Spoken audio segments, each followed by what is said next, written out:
If you work in hospice care, you know that details matter, especially when it comes to the hospice election statement. Let's break down what you absolutely need to know. First, what's the purpose?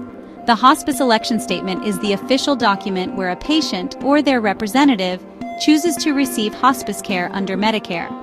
Its main job is to make sure the patient understands exactly what they're signing up for: palliative, not curative care, and what that means for their treatment, coverage, and rights.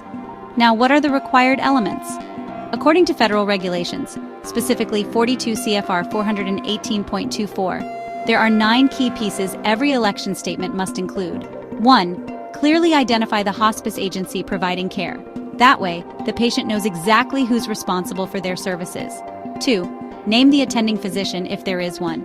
If not, the hospice medical director takes that role. 3. The patient or their representative must confirm they understand hospice care is palliative, not curative. This means giving up certain treatments for the terminal condition and related illnesses. 4. Confirmation that the patient or representative has received details about what services the hospice covers and what costs are involved. 5. The effective date of the election. This is critical for both care and billing. 6.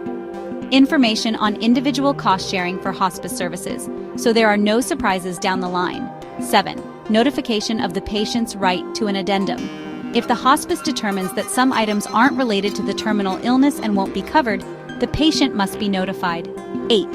Information about the Beneficiary and Family-Centered Care Quality Improvement Organization, or BFCC-QIO, which can help address complaints or concerns. 9. And finally, the statement must be signed by the patient or their representative. No exceptions.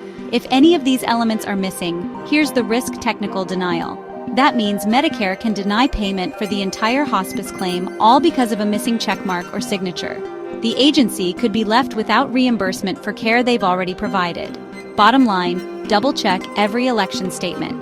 Use the CMS sample form as a baseline. It covers all regulatory requirements.